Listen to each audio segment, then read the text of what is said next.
Bonjour tout le monde. Alors, je me propose de faire cette petite vidéo pour vous livrer ma version du montage d'embrayage sur une 1/8e piste, parce que c'est une question qui est récurrente et que comme on est confiné, je me suis dit que ce serait l'occasion de vous montrer comment moi je fais, qui n'est pas la vérité absolue, mais ma méthode marche bien, donc je vais vous la proposer.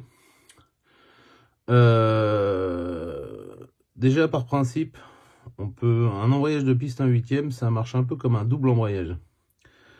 En TT, vous avez les maslottes qui par centrifugation viennent taper la cloche.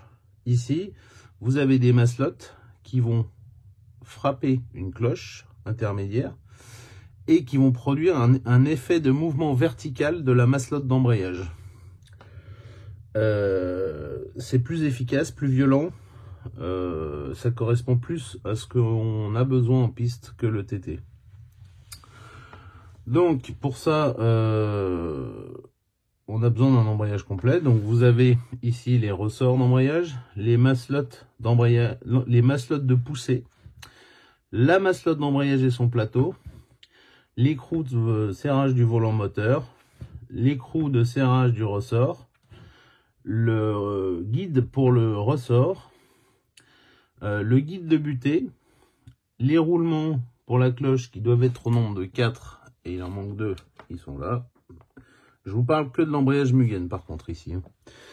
Et le volant moteur, le cône, la butée, la cloche.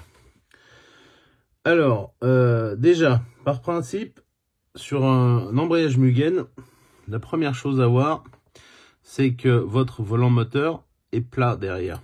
Autrement dit, sur certaines marques autres que Mugen, il y a des volants moteurs qui sont plus épais, qui ne sont pas de la même conception.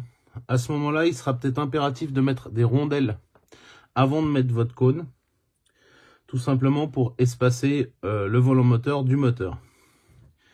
Ici, moi j'ai choisi un cône en bronze d'une petite taille. On le met en place, il n'y a pas de souci. Attention, première chose à faire attention, toujours tirer le volant moteur, le vilebrequin pardon, au maximum, afin de s'assurer qu'il est dans sa position optimale. Ensuite, on vient placer son volant moteur, qu'on vient serrer avec l'écrou.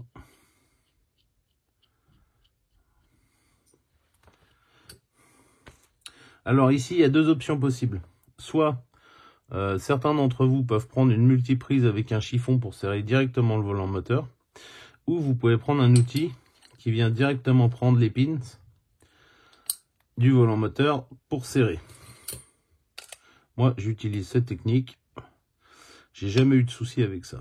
Donc, on vient serrer assez fortement quand même, mais sans non plus passer avec une clé dynamo et toute la force que vous pouvez avoir.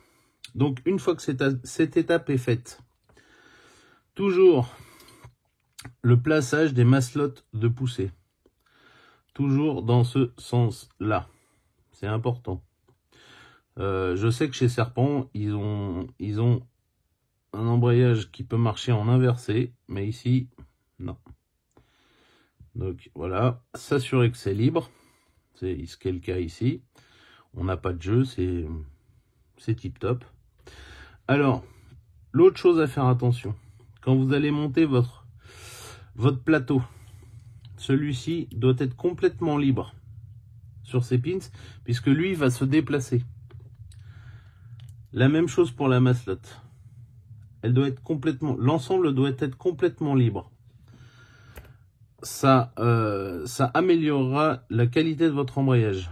Moi, je m'assure tout le temps que ma maslotte soit parfaitement plaquée avec mon plateau. Il arrive parfois d'avoir des maslottes qui ont du mal à rentrer et en fait, elles vont être en décalage parce qu'elles ne rentrent pas assez. Donc, faut le contrôler. Ensuite, donc, une fois qu'on a tout ça, je mets tout en place. On s'aperçoit ici que c'est très libre. Ça va être la même chose pour le ressort. Alors au niveau du ressort, soit vous partez sur un ressort neuf, soit moi ce que je fais, alors il existe différents types de ressorts. Il y a les durs, les extra durs, les extra hard. Bon après c'est selon son feeling. Moi j'ai des ressorts type basique, hein. Mais ce que je fais par contre c'est que je les mesure. Ici vous voyez il fait 10,66.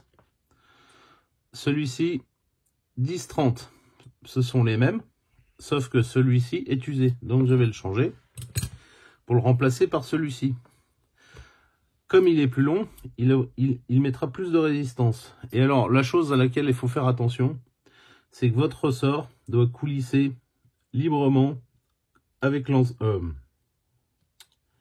j'ai oublié un petit détail, pardon. C'est de mettre votre support de ressort. Voilà, dans la masselotte. Une fois que vous avez fait ça, donc vous mettez votre ressort en place et vous assurez qu'il est libre. S'il est libre, tout l'ensemble est libre, ça se déplacera facilement.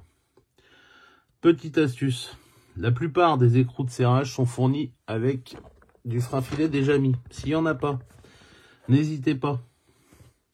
N'hésitez pas à en mettre. Pour la simple et bonne raison que les forces appliquées sont tellement énormes que souvent, ça arrive que ça se desserre. Surtout à l'époque où ils avaient mis des écrous pour serrer les ressorts en alu. L'alu se dilatant beaucoup, il arrivait parfois que ça se dessert. Donc là, on est bon. Je mets en place mon ressort. Ensuite, on met en place l'écrou de ressort. Là, on vient le serrer.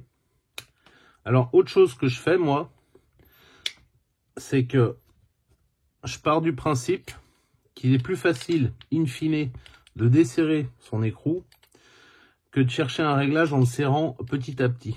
Donc moi, je le serre beaucoup.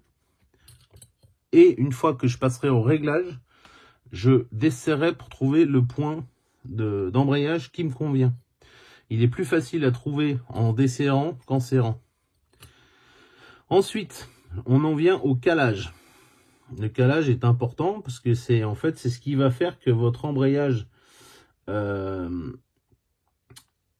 embrayera au régime optimum de votre moteur pour la performance maximale de l'embrayage et du moteur.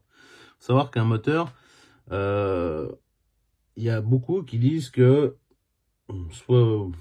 allez, on va dire un bon 60% de la puissance du moteur, c'est l'embrayage. Si vous avez un embrayage de merde et un bon moteur, vous ferez jamais rien. Donc voilà. Alors comment je fais moi? Déjà, je mets tous les roulements dans la cloche. Ça, c'est ma technique à moi, hein. Une fois que c'est fait, eh bien, je ne mets pas de butée ni de guide de butée. Je la mets en place et on s'aperçoit qu'elle frotte sur la masselotte. On entend au son. Et quand on veut faire tourner, on entend bien que ça frotte. Donc, ce que je fais, j'y vais touche par touche. Il faut que je trouve l'épaisseur de rondelle à laquelle la cloche va devenir libre et ne va plus frotter la masselotte. Donc c'est un peu fastidieux, mais ça marche à tous les coups. Là, on s'aperçoit qu'on n'est pas loin en fait, hein. Voilà. Là, la cloche tourne, il n'y a plus de souci. Ça veut dire que je suis arrivé à mon épaisseur où la cloche devient libre. Ensuite, ça va dépendre de ce que je veux. Mais si par exemple je veux 6 dixièmes de gap, c'est-à-dire la distance de déplacement de la masselotte contre la cloche, je vais rajouter 6 dixièmes sous les roulements.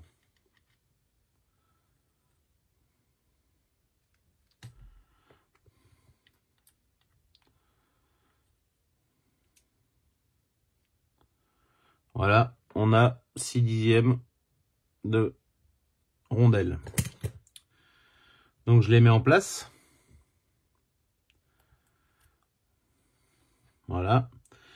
Je mets la cloche en s'assurant que tous les roulements soient dedans. Voilà. Et là j'ai réglé ma garde. Il n'y a pas de souci là-dessus. Ensuite, je vais m'occuper de la partie haute. C'est-à-dire butée, guide butée. Bien faire attention au sens de la butée. C'est toujours la rondelle qui force le plus qui va en haut. Et la plus libre en dessous. Pourquoi? Parce que la butée se déplace aussi. Donc si vous mettez la rondelle qui force le plus en bas, elle aura du mal à se déplacer. Donc on va commencer par mettre la rondelle qui force le plus. Ensuite, vous mettez votre butée dans le bon sens. Bille ouverte vers le bas. Et ensuite, vous venez fermer avec l'autre vis. Ensuite, on met tout en place.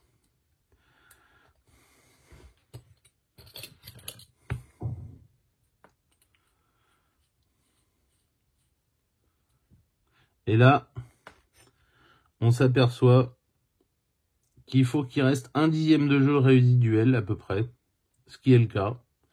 Donc, j'ai même pas besoin, en fait, de caler en plus derrière ma butée. Une fois que c'est fait, je sais que donc là, le calage, tout est bon. Ici, on peut le voir. Il me reste à peu près 1/10 de jeu de garde. Ce qui va permettre, en fait, d'amortir le choc de l'embrayage. Ensuite, je démonte ma butée. Et surtout, avant de la monter, je la graisse.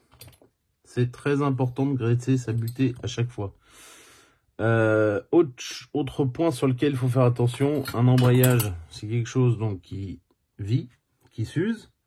Donc il est important de le refaire souvent.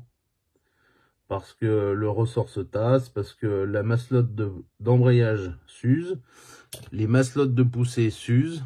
Donc il est quand même impératif de le contrôler régulièrement. Donc une fois que j'ai graissé ma butée, à ce moment-là, je ferme le tout. Je viens visser. Et voilà, mon embrayage est prêt à être réglé sur le banc. Merci.